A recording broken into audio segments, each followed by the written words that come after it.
ಚುನಾವಣಾ ಕಣಕ್ಕೆ ಮತ್ತೆ ನೀವು ಧುಮುಕಲೇಬೇಕು ಅಂತ ಹೇಳುವಂತ ಮಾತುಗಳನ್ನು ನನ್ನ ಪಕ್ಷದ ಪ್ರಮುಖರು, ವಿಶೇಷವಾಗಿ ಮಾಜಿ ಮುಖ್ಯಮಂತ್ರಿಗಳು, ಉಪಮುಖ್ಯಮಂತ್ರಿಗಳು, ಮಂತ್ರಿಗಳು ಎಲ್ಲ ಬಂದು ಹೇಳಿದ ಮೇಲೆ ಮತ್ತೆ ಟಿಕೆಟು ಬೇರೆಯವರಿಗೆ ಘೋಷಣೆ ಆಗಿರುವಂಥದ್ದು ಸದಾನಂದರು ಏನು ಮಾಡ್ತಾರೆ ಅಂತ ಹೇಳುವಂಥದ್ದು ಎಲ್ಲರಿಗೂ ಕೂಡ ಒಂದು ಕುತೂಹಲದ ಹೆಜ್ಜೆ ಆಗಿತ್ತು. ಆಗಲೇ ಪ್ರಾರಂಭ ಆಗಿತ್ತು ಮಾಧ್ಯಮಗಳಲ್ಲಿ.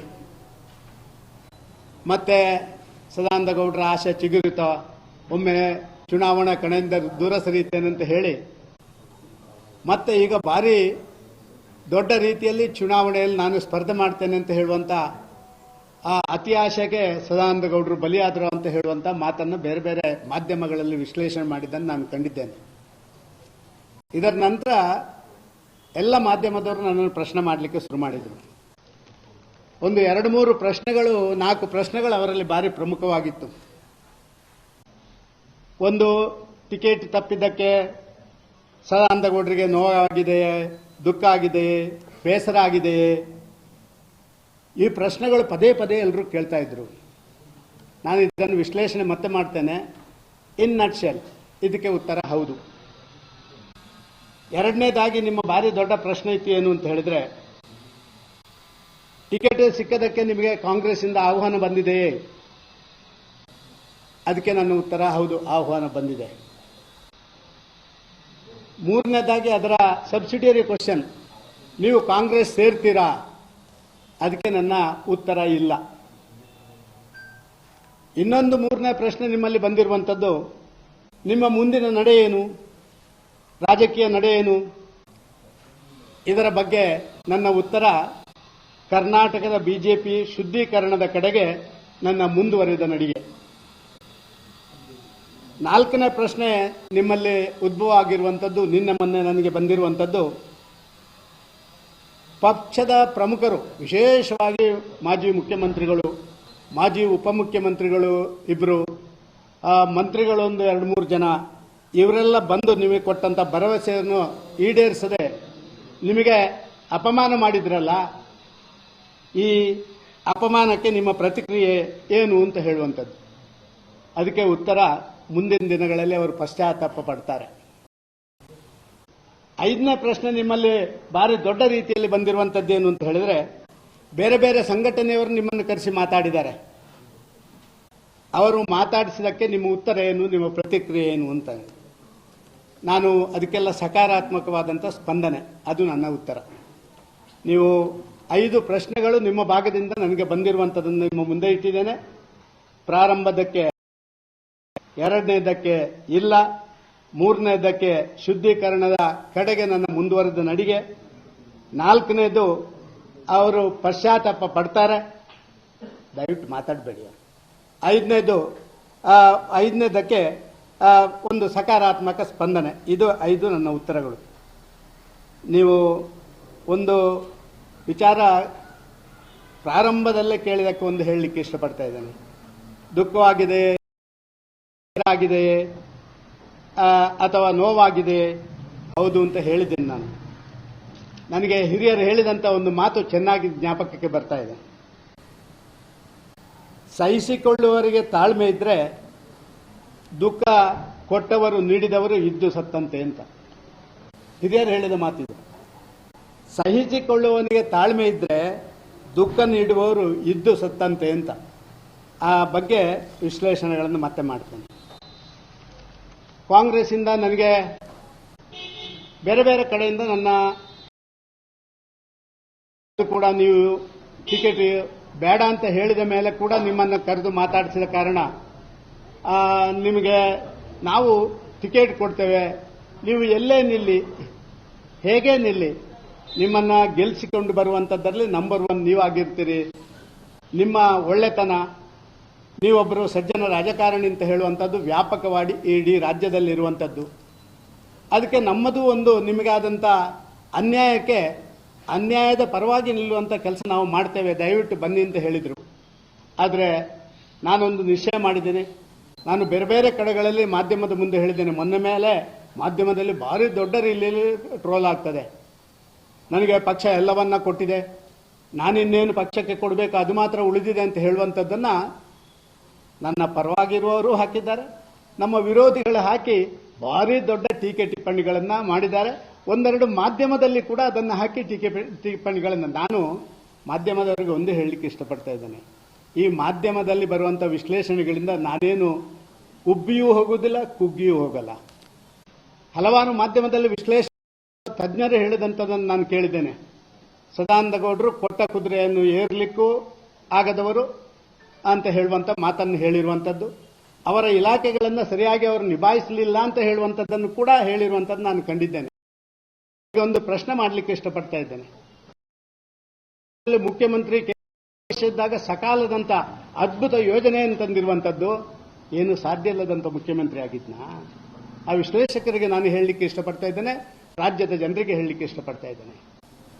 ಕೇಂದ್ರದಲ್ಲಿ ಮಂತ್ರಿ ಸ್ಥಾನ ಬದಲಾವಣೆ ಆಯಿತು, ಮಂತ್ರಿ ಸ್ಥಾನವನ್ನು ನಿಭಾಯಿಸಲಿಕ್ಕೆ ಆಗದ ಕಾರಣ ಬದಲಾವಣೆ ಆಯಿತು ಅಂತ ಹೇಳುವಂತ ರೀತಿಯಲ್ಲಿ ಸುದೀರ್ಘವಾದಂತಹ ವಿಶ್ಲೇಷಣೆಗಳು ಮಾಧ್ಯಮದಲ್ಲಿ ಮಾಡಿದರು. ಸ್ವಾಮಿ, ಕೋವಿಡ್ನ ನಂತರ ಕೂಡ ನೀತಿ ಆಯೋಗ ವಿಶ್ಲೇಷಣೆ ಮಾಡಿದಾಗ ನಾನು ಯಾವ 2 ಇಲಾಖೆಗಳನ್ನು ಹೊಂದಿದ್ನ, ಅದು ಫಾರ್ಮಾ ಮತ್ತು ಫರ್ಟಿಲೈಸರ್ 2 ಇಲಾಖೆ 2 ಮತ್ತು 3ನೇ ಸ್ಥಾನದಲ್ಲಿ ಬಂದಿರುವಂತದ್ದು ದಾಖಲೆ. ರೈಲ್ವೆ ಮಂತ್ರಿ ಆಗಿದ್ದಾಗ ಬೆಂಗಳೂರಿಗೆ ಸಬರ್ಬನ್ ರೈಲ್ವೆ ಕೊಟ್ಟು ಬೆಂಗಳೂರಿನ ಮಾಧ್ಯಮದವರಿಗೆ ಇದು ಗೊತ್ತೇ ಇಲ್ಲ ಅಂತ ಹೇಳಿದ್ರೆ ನಾನು ಏನು ಹೇಳಬೇಕು ಅಂತ ಗೊತ್ತಿಲ್ಲ. ಬಜೆಟ್ ಅಲ್ಲಿ ಕೊಟ್ಟಿರುವಂತ ಸಂಗತಿ, ಮೆಟ್ರೋ ಟ್ರೈನ್ಗೆ ನಾವು ಕೊಟ್ಟಿರುವಂತಹ ಸಂಗತಿಗಳನ್ನು ನೀವು ಕಂಡಿದ್ದೀರಿ. ನಾನು ಮುಖ್ಯಮಂತ್ರಿ ಆಗಿದ್ದಾಗ ಅದನ್ನು ವೇಗ ಕೊಡಬೇಕು ಅಂತ ಉದ್ಘಾಟನೆ ಮಾಡಿ 75 ಕಿಲೋಮೀಟರ್ ಅಡಿಷನಲ್ ಮೆಟ್ರೋಗೆ ಕೇಂದ್ರದಿಂದ ಒಪ್ಪಿಗೆ ಕೊಟ್ಟದನ್ನು ಕರ್ನಾಟಕ ರಾಜ್ಯದ ಮಂತ್ರಿಮಂಡಲದವರು ಇಂಡೆಂಟ್ ಮಾಡಿದಕ್ಕಿಂತ ಜಾಸ್ತಿ ರೆಮಿಡಿಸಿವಿರ್ ಕೊಟ್ಟಿರುವಂತಹ ಆ ಇಲಾಖೆ ನಾನು ನಿರ್ವಹಣೆ ಮಾಡಿ ಕರ್ನಾಟಕ ಕೊಟ್ಟಿರುವಂತದ್ದು. ಈ ರಾಜ್ಯದ ಮಿನಿಸ್ಟರ್ ಆಗಿದ್ರಲ್ಲ ಕಾಂಗ್ರೆಸ್ನ ಪಾಟೀಲ್ರು, ಅವರು ಇದ್ದಾಗ ಕೃಷ್ಣ ಮತ್ತು ಕಾವೇರಿ ಇಶ್ಯೂಗಳು ಬಂದಾಗ ಸನ್ಮಾನ್ಯ ಬಸವರಾಜ ಬೊಮ್ಮಾಯಿ ಮತ್ತು ಜಗದೀಶ್ ಶೆಟ್ಟರನ್ನ ಕರ್ಕೊಂಡವರು ಬಂದಾಗ ರಾತ್ರಿ 2 ಗಂಟೆಗೆ ಅಡಿಷನಲ್ ಸಾಲಿಸಿಟರ್ ಜನರಲ್ ಕರ್ಕೊಂಡು ಬಂದು ನಮ್ಮ ರಾಜ್ಯದ ಪರವಾಗಿ ಅಫಿಡವಿಟ್ ಹಾಕಿಸಿದ್ದು ಅದು ಬೇರೆ ಯಾವ ಲಾ ಮಿನಿಸ್ಟರ್ ಅಲ್ಲ, ಅದು ಸದಾನಂದ ಗೌಡ ಲಾ ಮಿನಿಸ್ಟರ್ ಆದಾಗ. ಇದನ್ನು ತಿಳ್ಕೊಳ್ಬೇಕು ನಮ್ಮವರು. ಮಾಧ್ಯಮದ ಮಿತ್ರರಿಗೂ ನಾನು ಕಾರವಾಗಿ ಹೇಳಲಿಕ್ಕೆ ಇಚ್ಛಪಡ್ತಾ ಇದ್ದೇನೆ, ವಿಶ್ಲೇಷಣೆ ಮಾಡುವ ಕೇವಲ ಬ್ರೇಕಿಂಗ್ ನ್ಯೂಸ್ಗಳು ಮತ್ತು ಅಪ್ರಬುದ್ಧ ವಿಶ್ಲೇಷಣೆಗಳು ಮಾತ್ರ ಎಲ್ಲದಕ್ಕೂ ಒಂದು ಉತ್ತರ ಅಂತ ತಿಳ್ಕೊಳ್ಳುವಂಥದ್ದನ್ನು ಯಾರು ಮಾಡಿದಾರೋ ಅವರಿಗೆ ಮಾತ್ರ ಹೇಳ್ತೇನೆ, ಬೇರೆಯವರಿಗೆ ನಾನು ಹೇಳಲಿಕ್ಕೆ ಇಚ್ಛಪಡೋದಿಲ್ಲ. ನನಗೆ ಗೊತ್ತು ಇದನ್ನೆಲ್ಲ ನೀವು ಯಾರು ಹಾಕಲ್ಲ, ನಿಮಗೆ ಅದು ಇಂಪಾರ್ಟೆಂಟೇ ಅಲ್ಲ. ಇವತ್ತು ನನಗೆ ಗೊತ್ತಿದೆ. 2ನೇ ಪ್ರಶ್ನೆಗೆ ನಾನು ಬರ್ತೇನೆ.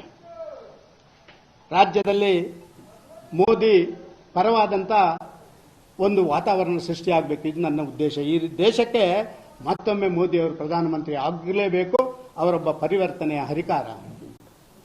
ಭಾರತ ದೇಶವನ್ನು ಸ್ವಾತಂತ್ರ್ಯ ನಂತರದ ಕಳೆದ 10 ವರ್ಷಗಳಲ್ಲಿ ಮಾಡಿದಂತಹ ಪರಿವರ್ತನೆ, ಅದಕ್ಕೆ ಇನ್ನಷ್ಟು ವೇಗ ಸಿಕ್ಕಬೇಕು ಅಂತ ಹೇಳುವಂಥದ್ದು ಅದು ನನ್ನ ಮನಸ್ಸಿನ ಭಾವನೆ. ಆದ ಕಾರಣ ದೇಶದಲ್ಲಿ ಮತ್ತೊಮ್ಮೆ ಪ್ರಧಾನಮಂತ್ರಿ ನರೇಂದ್ರ ಮೋದಿ ಅವರು ಆಗಲೇಬೇಕು.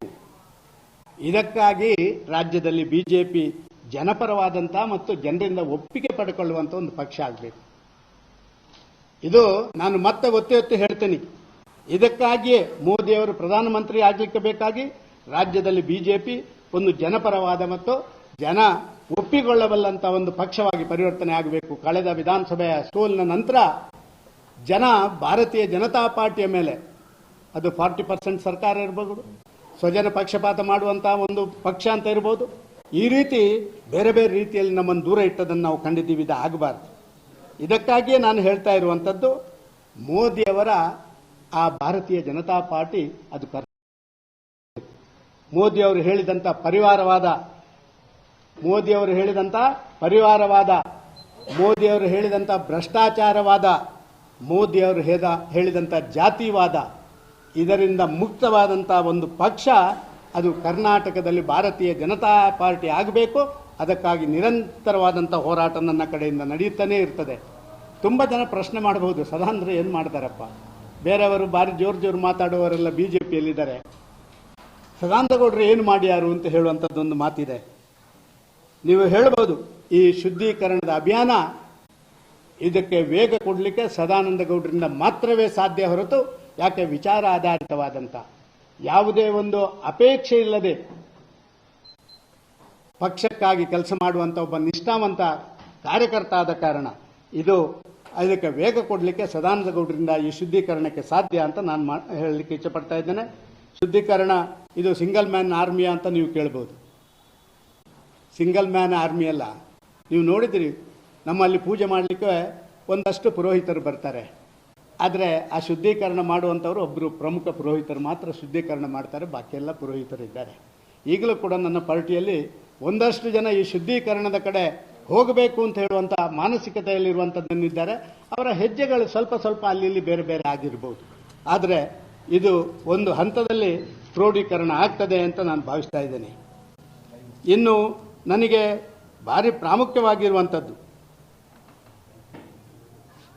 ಈ ಪಕ್ಷ ಕರ್ನಾಟಕ ರಾಜ್ಯದಲ್ಲಿ ಸ್ವಲ್ಪ ಇದರ ಜವಾಬ್ದಾರಿ ವಹಿಸಿಕೊಂಡವರೆಲ್ಲ ಸ್ವಾರ್ಥಿಗಳಾಗಿದ್ದಾರೆ.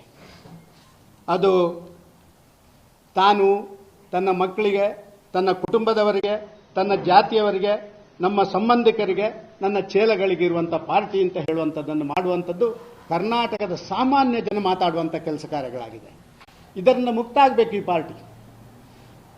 ಹೇಗೆ ನರೇಂದ್ರ ಮೋದಿಯವರು ಮೇರಾ ದೇಶ್ ಮೇರಾ ಪರಿವಾರ ಅಂತ ಹೇಳ್ತಾರಲ್ಲ, ಈ ಮೇರಾ ದೇಶ್ ಮೇರಾ ಪರಿವಾರ ಆಗಬೇಕು ಕರ್ನಾಟಕದಲ್ಲಿ ಕೂಡ ಬಿಜೆಪಿ. ಇದು ನೋವಿದೆ ನನಗೆ, ಹೇಳಲಿಕ್ಕೆ ಯಾರಿಗೂ ಧೈರ್ಯ ಇಲ್ಲ. ಹೇಳಿದರೆ ಯಾರ್ಯಾರೋ ಏನೇನೋ ಅದಕ್ಕೆ ಅಪಾರ್ಥ ಕಲ್ಪನೆ ಮಾಡ್ತಾರೆ, ಇದನ್ನು ಭಾವಿಸಬಹುದು. ಆದರೆ ಕರ್ನಾಟಕದ ನಾನು ನಿಶ್ಚಯವಾಗಿ ಹೇಳಲಿಕ್ಕೆ ಇಷ್ಟಪಡ್ತಾ ಇದ್ದೇನೆ, ಮೋದಿಯವರ ಮೇರಾ ದೇಶ್ ಮೇರಾ ಪರಿವಾರ ಇದೆಲ್ಲ, ಇದು ಭಾರತೀಯ ಜನತಾ ಪಾರ್ಟಿ ಕರ್ನಾಟಕ ರಾಜ್ಯದಲ್ಲಿ ಆಗಬೇಕು.